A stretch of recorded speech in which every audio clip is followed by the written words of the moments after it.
Looks like it's raining, or, well, at least there's a little drizzle coming in today. So I, for one, am glad that we took the time. Ooh, hello. Oh, there are two of them, Kias. Where was it? I, for one, am glad that we took the time to see the viewpoint yesterday.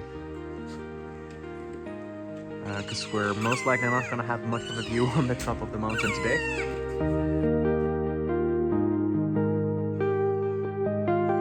Let's see how dry we can stay, and let's get this day started.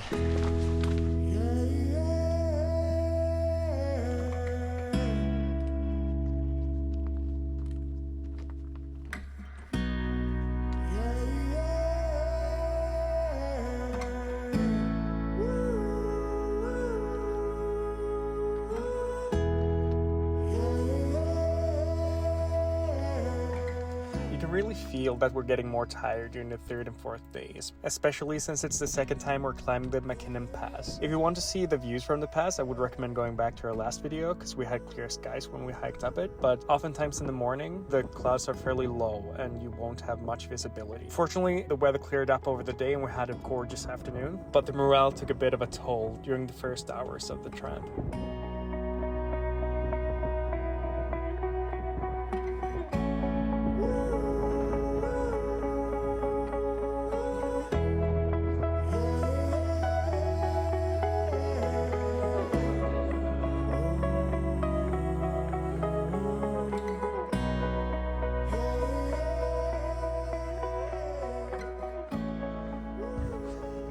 We finally made it to the protected side of the mountain.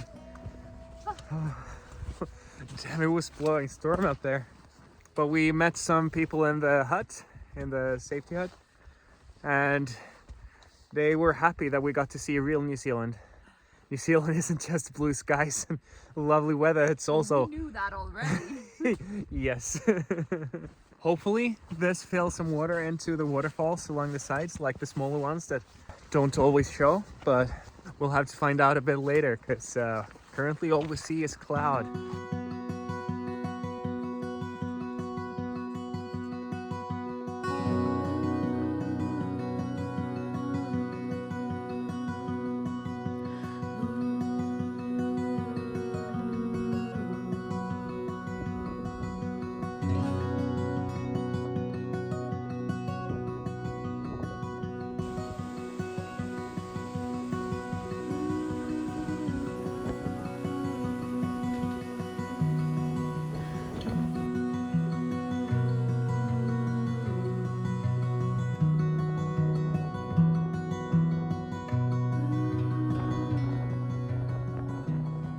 I was worried that we left too early and should have stayed a bit longer to get a view, but seems like the clouds are still coming in strong. You can see the path we took up there. I think there are two orange backpacks. Oh, they're just got behind some shrub. You can see the path we walked there.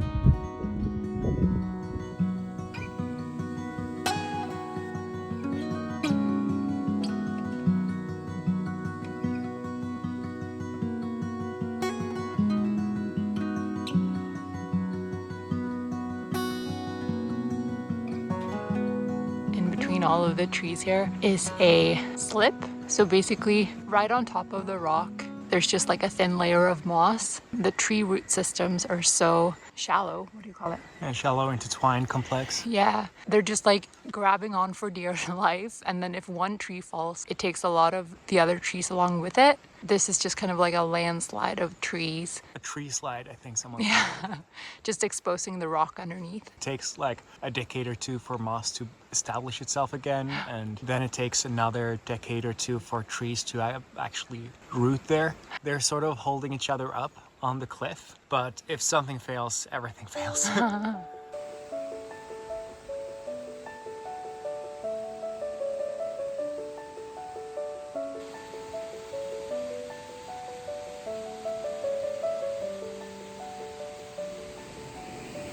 Here you can see the intertwined root systems of the trees here.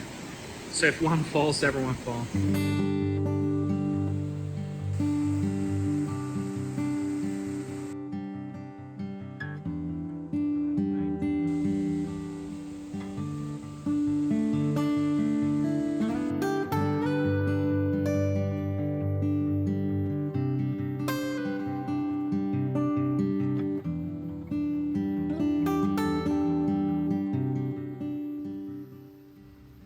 On the third day, you can do a small detour to see the Sutherland Falls. It's a waterfall that's in total 580 meters and is ranking among the highest continuous falling waterfalls in the world. When we got there, we could see that there were people going in under the waterfall and onto the rocks there and have the waterfall dropped on them. And I looked at Cornelia because I wanted to do the same thing, but she wouldn't let me do that. But I pointed and said all the other wives and girlfriends allowed their partners to go under the waterfall. So after some convincing, I managed to get underneath the waterfall myself, and let me tell you, the water was cold. It was like ice pigs falling on top of my head.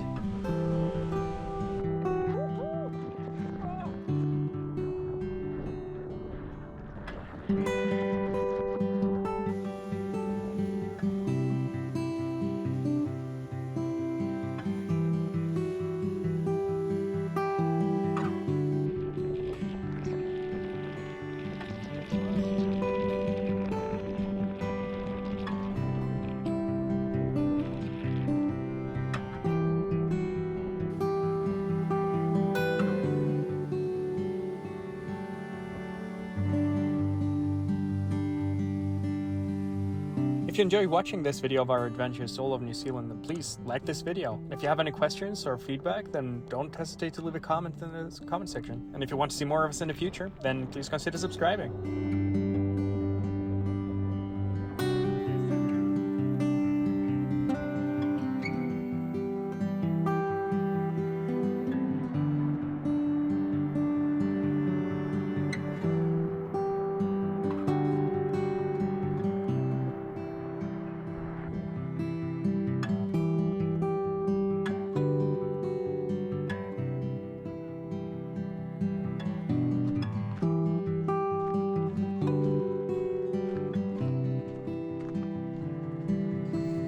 Last day of tramping. We're so tired. But the backpacks feel so much lighter because we've eaten all the food. Like, we can even fit the sleeping bag inside the backpack today. And it's it's a relatively flat hike. So we're just cruising today. It is gonna be like around a 6-hour hike. So we'll see what we say when we reach Sandfly Point. Oh my god. But so far we're just speeding along here. Good thing that there aren't any speeding limits here because we are not near them.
Oh wow. Oh wow. Yeah, there is no way I can reach the top of this. So this rock was the other way around, and there was a stone carving a hole in it. And then there was a huge amount of water that just turned this rock upside down. And now you're able to stand inside of it without being able to reach the top. Like, maybe if I climbed up onto the rock in there, I would be able to, but I'm not gonna do that. Not with Cornelia watching.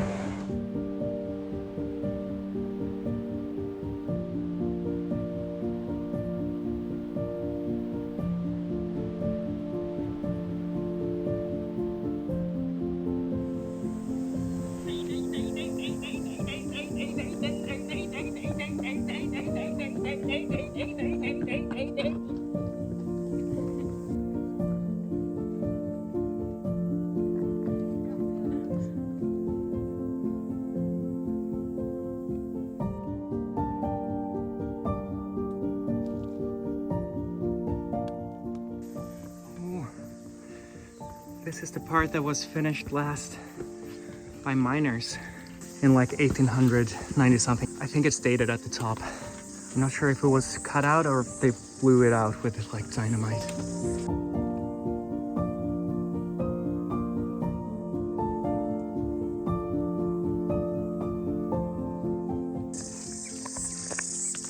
You can barely make it out anymore. There, 1898 is when they finished this last part of Milford Track. Is it even visible? There.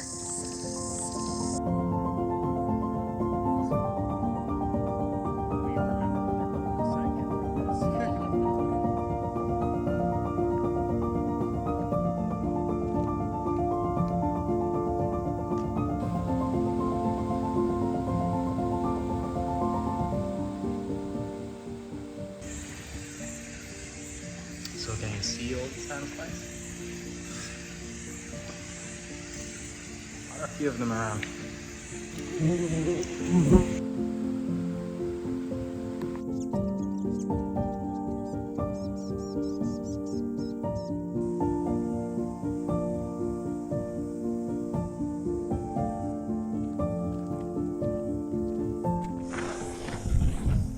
We're on the home stretch now.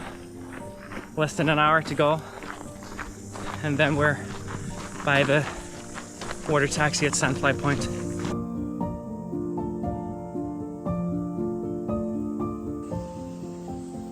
So before the tunnel to Milford Sound was built, this is where the telephone line went to Milford Sound. When you hiked, you had these telephone lines right next to you for parts of the track. But when they built the tunnel, they could get the lines through the tunnel instead. So now there are just relics here on the trail.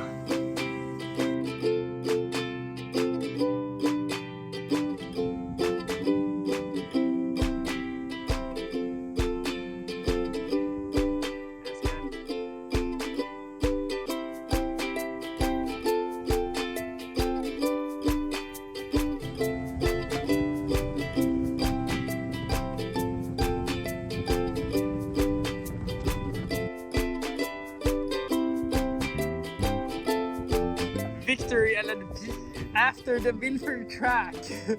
Well-deserved sugar.